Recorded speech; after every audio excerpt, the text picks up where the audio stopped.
ज्ञानवापी मस्जिद मामले में अब सबकी निगाहें सुप्रीम कोर्ट पर टिकी हैं। अदालत उज़्मा में समाअत जारी है। आज सुप्रीम कोर्ट की जानिब से अबूरी फैसला आएगा। जब तक ट्रायल कोर्ट का फैसला नहीं आता तब तक सुप्रीम कोर्ट का अबूरी हुक्म नाफिज रहेगा। सुप्रीम कोर्ट ने 3 तजावीज़ पेश की हैं। कोर्ट ने कहा कि या तो ट्रायल कोर्ट के ऑर्डर 7 और 11 के तहत दरख्वास्त का निपटारा कर दें या अबूरी हुक्म पास किया जा सकता है जो ट्रायल कोर्ट के ऑर्डर 7 और 11 के तहत दरख्वास्त के निपटारे तक जारी रह सकता है। जस्टिस चंद्रचूड़ ने कहा कि हम निचली अदालत से मुतालबा करते हैं कि मुस्लिम फरीक की दरख्वास्त को जल्द सुना जाए और इस बहस का सद्दबाब किया जाए। हालांकि सुप्रीम कोर्ट ने यह भी साफ कर दिया कि ट्रायल कोर्ट की हद से आगे नहीं जाने दिया जाएगा। मुस्लिम फरीक के वकील ने कहा कि हमें वजू तक की इजाज़त नहीं है, वहां भारी सिक्योरिटी तैनात है। सुप्रीम कोर्ट ने कहा कि जिला जज को वजू के लिए ज़रूरी लवाज़मात फराहम करने को कहेंगे। और इस पूरे मामले पर हमारे साथ हमारे नुमाइंदे खुर्रम शहजाद हमारे साथ जुड़ चुके हैं दिल्ली से। खुर्रम, आप इस वक्त क्या अपडेट दे रहे हैं? सुप्रीम कोर्ट में एक तरफ समाअत जारी है और सजेशंस भी दिए हैं सुप्रीम कोर्ट ने।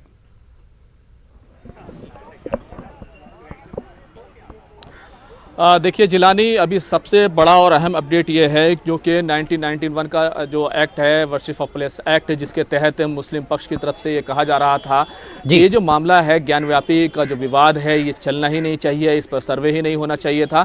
तमाम एतराज़ात किए जा रहे थे, लेकिन अभी सुप्रीम कोर्ट ने ये कहा है कि किसी भी जो मजहबी जगह है उसका जो चरित्र है उस पर उसका निर्धारण धारा 3 के तहत वर्जित नहीं है। यानी साफ तौर पर सुप्रीम कोर्ट की तरफ से ये अभी जो पहली टिप्पणी और अहम टिप्पणी आई है वो ये आई है कि इस तरह का मामले में मजहबी तौर पर कौन सी जगह क्या हो, मंदिर हो, मस्जिद हो, उसका चरित्र क्या हो, उस पर उसको तय करना जो है वो उसको खारिज नहीं किया जा सकता। यानी कि ये मामला अब आगे चलने वाला है। और इससे पहले ये रुख पहले ही सुप्रीम कोर्ट की जिस तरीके से सुनवाई के दौरान मुस्लिम पक्ष की ज़्यादातर दलील ये थी कि जिस तरीके से जो सर्वे हुआ उस पर सर्वे पर रोक लगाई जाए, उसको गैरकानूनी करार दिया जाए। और इसी के साथ साथ मुस्लिम पक्ष की कोशिश ये भी थी कि जो सर्वे है वो लीक किया जा रहा है उसको रोका जाए, यानी कि उसको पब्लिक ना किया जाए, कोई ऐसा आदेश,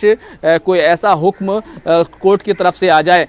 लेकिन सुप्रीम कोर्ट का ये मानना था कि वहाँ की जो सिविल अदालत है बनारस की, वहाँ उसमें जो मामले चल रहे हैं वो अपने आप में सक्षम है, यानी कि वो फैसले ले सकती है। उसको उस पर रोक लगाने का सुप्रीम कोर्ट का अभी तक कोई इरादा समझ में नहीं आया। हालांकि सुप्रीम कोर्ट ने ये ज़रूर कहा कि हम ऐसा एक अबूरी हुक्म ज़रूर देना चाहते हैं जो अमन व अमान के हक़ में हो और जो वहाँ का सिविल कोर्ट है वो हद से आगे ना जाए। सुप्रीम कोर्ट ने जब इस तरह की टिप्पणी की, इस तरह का तबसरा किया, उसके बाद मुस्लिम फरीक की तरफ से जो वकील हैं हुज़ैफ़ा अहमदी, उन्होंने साफ तौर पर कहा कि सिविल कोर्ट पहले ही इससे आगे निकल चुका है, क्योंकि 1991 एक्ट के तहत वो मान रहे थे कि इस पर कार्रवाई नहीं होनी चाहिए थी। जो सर्वे करने का हुक्म दिया गया उससे हालात ख़राब हुए हैं और मौजूदा वक्त में भी हालात ख़राब हैं। अहमदी ने साफ तौर पर कहा वज़ू खाना जिस पर उसको सील कर दिया गया है, वहाँ पर सिक्योरिटी लगाई गई है, उसमें मुस्लिम फरीक का जो इबादत करने का हक़ है, वज़ू करने का हक़ है, उसको वो हक़ नहीं मिल रहा है।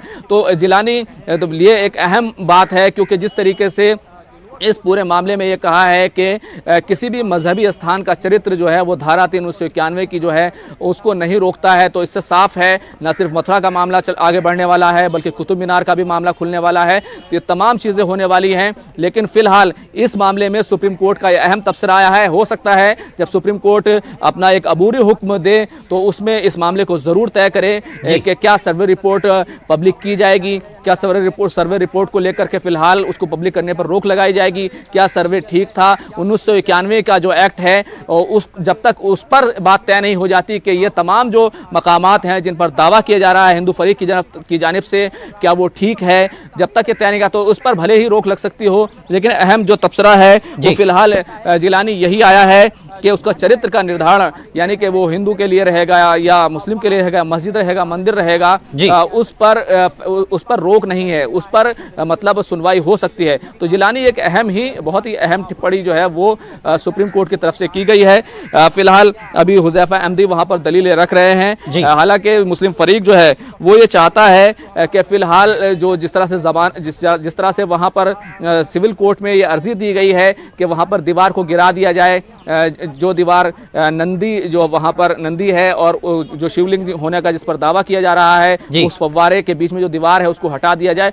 तो हुज़ैफा अहमदी और मुस्लिम फरीक का कहना है 500 साल से जो स्टेटस को लगा हुआ था, यानी कि वहाँ पर नमाज हो रही थी, किसी तरह का विवाद नहीं था, कोई मसला नहीं था, उसको तोड़ दिया गया है। तो ये बड़ी बात जो है मुस्लिम फरीक की तरफ से ये दलील दी गई है। लेकिन सुप्रीम कोर्ट को बहरहाल ये तय करना है कि इस मसले में किस तरीके से सुनवाई होगी और किस तरीके से क्या अदालत, सिविल अदालत है, उसको किस हद तक सुनवाई करनी दी जाए। क्या वो जिस तरीके की अर्जी हिंदू फरीक की तरफ से दाखिल की गई है जिलानी, क्या उस दीवार को वो गिराने का हुक्म दे सकती है, या फिर 500 साल का स्टेटस को था जिस तरह से उसमें तब्दीली आ गई है उस पर अदालत कोई हुक्म दे सकती है। तो जिलानी बड़ी अहम कहना चाहिए कि बड़ा अहम तबसरा है। और सुप्रीम कोर्ट ने ये जरूर कहा है कि हम जो भी अबूरी हुक्म देंगे वो ऐसा होगा जो तमाम लोगों के हक में होगा, तमाम लोगों के इख्तियारात को हम महदूद करने वाले हैं, जो अमन व अमान के हक में होगा, जो शांति के हक में होगा। फिलहाल इस तरह की बात जो सुप्रीम कोर्ट सबके हुकूक का ख्याल रखने की यहाँ पर बात करा है, लेकिन 1991 एक्ट के बीच साथ ही एक तरह से गुंजाइश निकलकर सामने आ रही है कि उसका आप सीधे तौर पर और भी आगे जाकर उस पर गौर फिक्र किया जाएगा, उसका सर्वे और भी बहुत बारीक बीनी से किया जा सकता है। और जिस तरह के मामले पूरे मुल्क में चल रहे हैं उस पर अब एक नई बहस होगी और कानूनी तौर पर एक नई बहस शुरू होने के इम्कानात हैं। खुर्रम, बिल्कुल जिलानी, देखिए इसमें एक अजीब बात मैं आपको बताना चाहता हूं, जो इस पूरे मामले और बाबरी मस्जिद राम मंदिर विवाद के दरमियान जो निकल कर आई है। अभी हिंदू फरीक की तरफ से 278 पेज का जो जवाब सुप्रीम कोर्ट में दाखिल किया गया है, उसमें यह कहा गया है कि वो हज़ारों साल से, यानी अंग्रेज़ जब से आए, जब से उन्होंने तारीख लिखना शुरू किया, मुगल शहंशाह रहे, मुगल राजा रहे, बादशाह रहे, उससे पहले से उस जगह का इस्तेमाल भगवान के लिए हुआ, वह ईश्वर के लिए हुआ। तो भगवान उसके अंदर समोहित हो गए हैं, तो वो जगह भगवान की है। औरंगजेब आलमगीर के जरिए से उस जगह पर कब्जा किया गया, लेकिन क्योंकि जो जगह भगवान के लिए होती है वो हमेशा के लिए भगवान के लिए होती है, यही वजह है कि उस पर कब्जा नहीं किया जा सकता, उसको वक्फ नहीं किया जा सकता, और औरंगजेब की तरफ से कोई वक्फ भी नहीं किया गया था। लेकिन दूसरी तरफ से दलील ये है कि ये जो मस्जिद है ये जाहिर सी बात है वक्फ बोर्ड में दर्ज है, वक्फ की इमलाक में दर्ज है। लेकिन आपको एक दूसरी दलील जो राम मंदिर के केस में आपको जो नजर आती है कि मुस्लिम फरीक की तरफ से लगातार ये कहा जा रहा था मस्जिद अल्लाह की होती है और जहां पर जमीन से आसमान तक होती है, हम उसको अपने तौर से किसी को नहीं दे सकते। ये तमाम बातें बिल्कुल सिमिलर जो थियोलॉजी है वो आपको इस पूरे केस में दिखाई देगी। लेकिन जिस तरीके से ये केस, जिस तरीके से अभी मथुरा में ये शाही ईदगाह को लेकर के भी इसी तरह का एक ऑर्डर आया है कि 1991 का जो एक्ट है वो इस पर लागू नहीं होता है, बिल्कुल इसी तरह के तबसरा सुप्रीम कोर्ट की तरफ से भी आया है। तो जाहिर सी बात है